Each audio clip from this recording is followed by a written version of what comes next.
जैसे अपनी जिंदगी के बारे में सोचिए। जब मैं कह रहा हूँ अपनी, इसका मतलब मैं अपनी भी शामिल नहीं कर रहा हूँ। मैं ये नहीं कहना चाह रहा कि मैं 30 मार्क खाऊं और आप 20 मार्क खाएं, बराबर ही हम सब लोग, ठीक है। हम सबके जीवन का सामान्य तरीका क्या है कि हम सबके कुछ लोग दोस्त हैं, कुछ दुश्मन हैं। और दोस्त और दुश्मन स्थायी नहीं, जो आज दोस्त है कल को दुश्मन हो सकता है, और जो परसों दुश्मन था आज पक्का दोस्त भी हो सकता है। और ऐसा जीवन में होता रहता है कि 4 दिन इतने अच्छे दोस्त थे, उसके बिना खाना नहीं खाते थे, आज अगर मिल जाए उसे खाने में जहर मिला दें आप, क्योंकि ऐसा संबंध बिगड़ चुका आपका उसके साथ।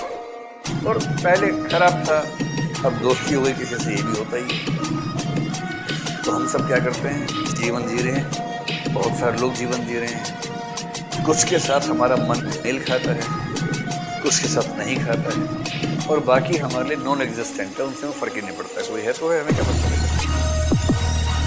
तो कुछ के साथ अच्छे भाव, कुछ के साथ बुरे भाव, इसी तरह चलते रहते हैं। इसी को जीना कहते हैं। और जिस ज्ञान नहीं चल रहा है, सुनो पूरी बात को, मुझे लगा कोई बोला सही बात है ना। जो भी भाई ज्ञान नहीं चल रहा है, थोड़ा निबंध को समझा रहा हूं, निबंध समझ लो, ये बाबा टाइप मामला नहीं हो रहा है, क्या सही बात है ना। कंसेप्ट है, कंसेप्ट समझो क्या कहना चाह रहे हैं। पता लगा मुंडी हिलनी शुरू हो गई, कल से भगवा चोला पहन के आना शुरू कर दिया, वो सब नहीं चलेगा यहाँ पर। तो वो कह रहे हैं कि ये जो सारा चलता है भावनाओं के क्षेत्र में, सहयोग और असहयोग वाला मामला, ये जिस भूगोल में चलता है उसी को हम जगत कह देते हैं, संसार कह देते हैं। और संसार में हर प्राणी की स्थिति यही है। अब वो कह रहे हैं कि दिक्कत यह है कि जब तक हमारी चेतना निम्न स्तर पे है, तब तक हम अपने आप को सबसे भिन्न मानते हैं, पृथक, मैं, अहम का भाव। ये ईगोइज्म जो है, ये बच्चों में बहुत ज्यादा होता है, बाद में धीरे धीरे कम होता है, लेकिन तब भी रहता है। और ईगोइज्म का मतलब है कि दुनिया में जो कुछ भी हो उसको इस रूप में देखना कि मेरे लिए फायदेमंद है, नुकसानदेह है। जैसे बरसात का मौसम आया, अब डेंगू का सीजन आएगा, और कोई डॉक्टर बहुत खुश है, कह रहे डॉक्टर साहब बधाई हो, डेंगू आ रहा है, टीवी पे खबर आई 2 केस आ गए हैं, बस बस अब अगले 2 महीने जम के काम कर लो, फिर साल भर ऐश करना। अगर किसी डॉक्टर को डेंगू होने के नाम से खुशी होने लगे, तो इसका मतलब है कि अपना स्वार्थ इतना हावी हो चुका है कि उसे इस बात से फर्क नहीं पड़ता कि उसके स्वार्थ के लिए कितने लोगों की जिंदगी खतरे में पड़ गई।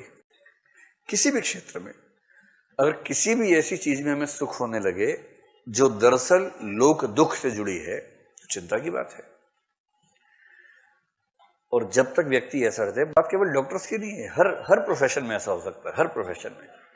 जैसे कोई वकील है जो शादी करवाना और तलाक करवाने का काम करता है, ये वाला केस देखता है, और उसने रिपोर्ट पढ़ी कि भारत में तलाक की दर 20% बढ़ी पिछले 1 साल में। बधाई, अरे वकील साहब बहुत बढ़िया, अपना बिजनेस 20% बढ़ेगा अब, क्योंकि तलाक बहुत तेज बढ़ रहा है। बहुत बढ़िया, ऐसा ही बढ़ता रहे, मजा आ जाए। अब उसको इस बात से रत्ती भर फर्क नहीं पड़ रहा कि इससे समाज की क्या स्थिति बनेगी, उसको लग रहा है कि बस केस आते रहें और मेरा काम चल जाए।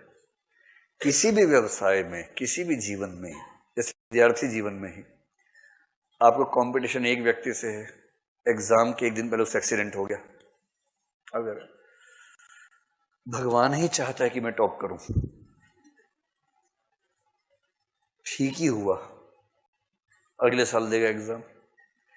अगर मन में ऐसे भाव आने लग जाते हैं, या जिससे आपको कंपटीशन है उसकी मौत होगी, बाई चांस मौत हो गई, और आपके मन में अगर खुशी का भाव आ गया इस बात को लेकर, 1 सेकंड के लिए भी अगर आ गया, तो शुक्ल जी उसी को संकेत कर रहे हैं कि इस संघर्ष में हम लोग खुद को दुनिया से अलग समझते हैं, एकदम पृथक अनुभूति कि मैं हूं, और इस पूरी दुनिया की हर घटना की व्याख्या मैं इस हिसाब से करूंगा कि मेरे फायदे में है या मेरे नुकसान में है। ये जो है, ये क्षुद्र स्थिति है, बद्धावस्था है, बंधन की अवस्था है। लेकिन जब व्यक्ति इन चीजों से मुक्त हो जाता है, मैं के भाव से मुक्त होकर यह महसूस करने लगता है कि इस संपूर्ण जगत के अनंत हिस्सों में एक हिस्सा मैं भी हूं, कोई पृथक सत्ता नहीं है, संसार के एक अंश के रूप में मैं हूं। तब उसके मन में ये स्वार्थ भावना खत्म होने लगती है और अपने स्वार्थ से इस तरह की मुक्ति, इसको बोलते हैं मुक्तावस्था, मुक्त हो जाना। तो मुक्ति दरअसल किस चीज से मुक्ति है? अपने स्वार्थ से, अपने संकुचित क्षुद्र हितों से मुक्ति है, उसको बोलते हैं मुक्तावस्था। आत्मा की मुक्तावस्था को कहते हैं मोक्ष। जैसे आत्मा मुक्त होती है, शंकराचार्य को ध्यान रखिए, वैसे हृदय भी मुक्त होता है। आत्मा की मुक्तावस्था होती होगी ज्ञान मार्ग से, जैसे शंकराचार्य करवा रहे थे, पर हृदय की जो मुक्ति होती है वो उस तरीके से नहीं होगी। वो कैसे होगी?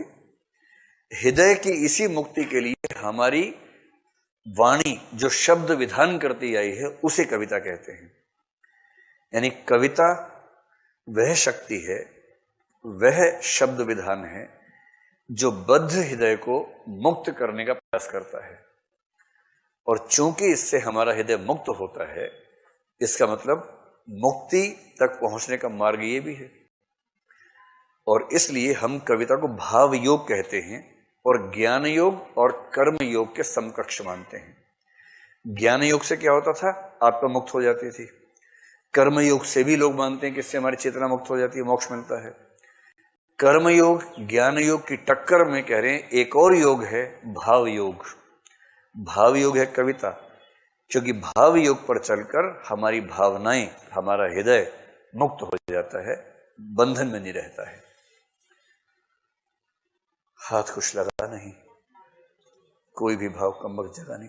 आप चारों इस भाव से बैठे कि जैसे सन्नाटा पसर गया है, एकदम बड़ा खौफनाक हादसा कोई हो गया हो जीवन में, जैसे बुझा रहा है कि नहीं बुझा रहा है?